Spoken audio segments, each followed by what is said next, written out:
Good morning and welcome to Coffee and the Word. Last week we started talking about this concept of identity. Who are you? Do you know who you are?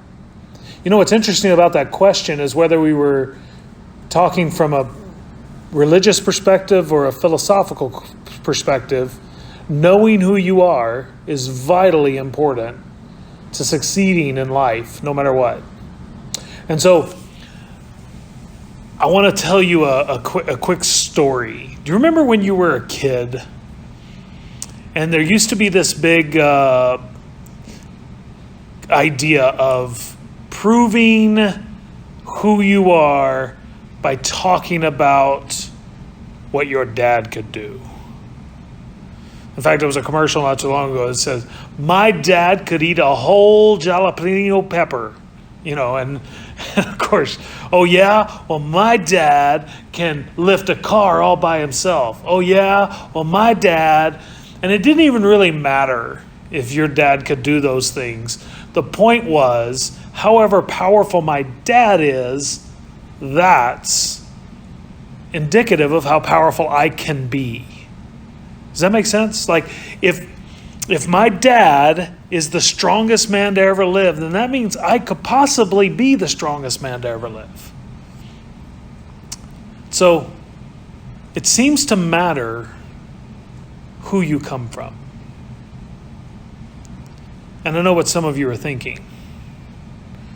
Well, my dad wasn't a very good dad. My mom wasn't a very good mom.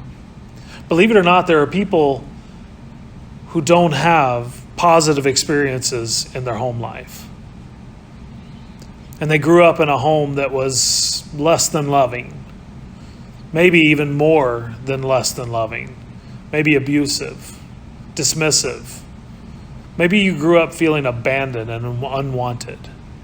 And so you've built your identity around that nobody loves you, nobody cares about you.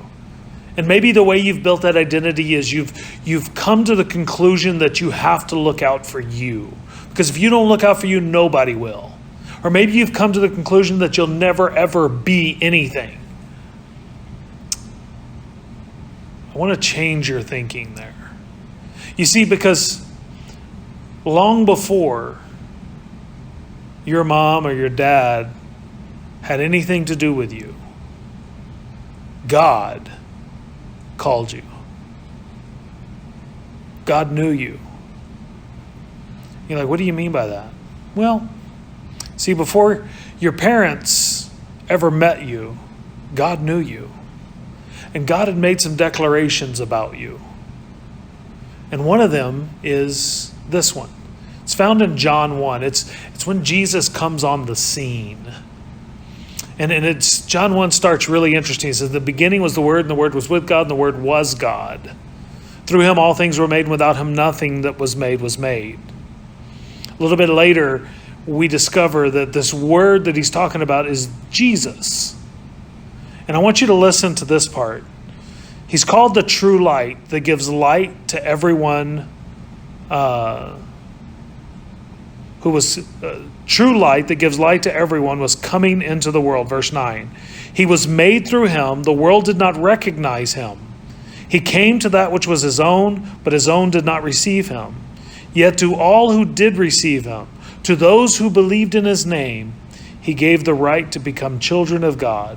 Children born of not of natural descent, nor of human decision, or of a husband's will, but born of God.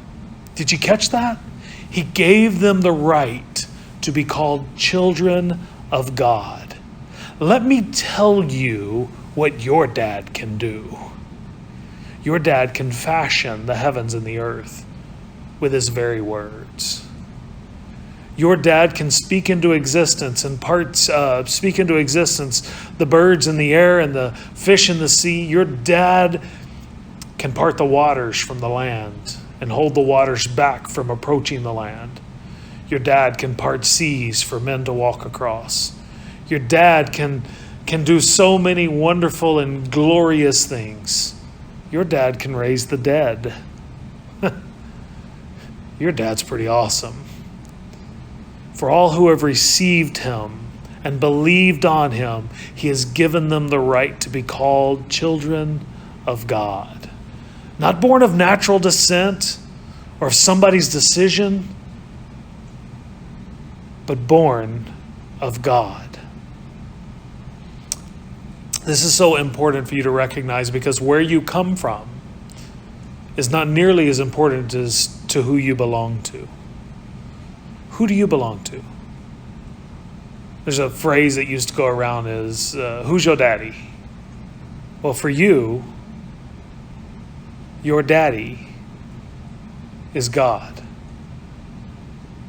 If you accept his son, you become an heir and a co-heir with Christ. Oh, how wonderful, wonderful your Father is. In fact, Jesus hints at this when he teaches his disciples to pray. He says, and when you pray, say, Our Father, who art in heaven, hallowed be your name. Our Father. You know, one of my favorite parables that Jesus tells is the parable of the prodigal son. And in the parable of the prodigal son, one of the cool things that makes me so unbelievably happy is when the son comes around and the dad sees him afar off and he goes running to him. Let me tell you, one of the greatest things about being a child of God, no matter when you gave your life to Christ, no matter when you received him and believed on him, you became a children of God. Some of us are prodigal, which means we've gone off and we've been living life our way for us in our own desires and passions.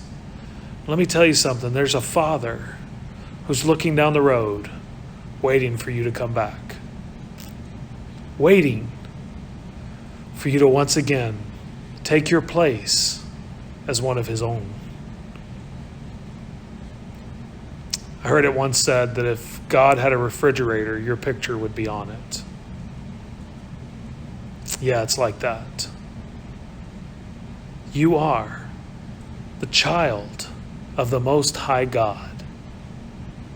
Maybe it's time you started acting like it. Hope you have a great day. We've got more of these the rest of the week. God bless you.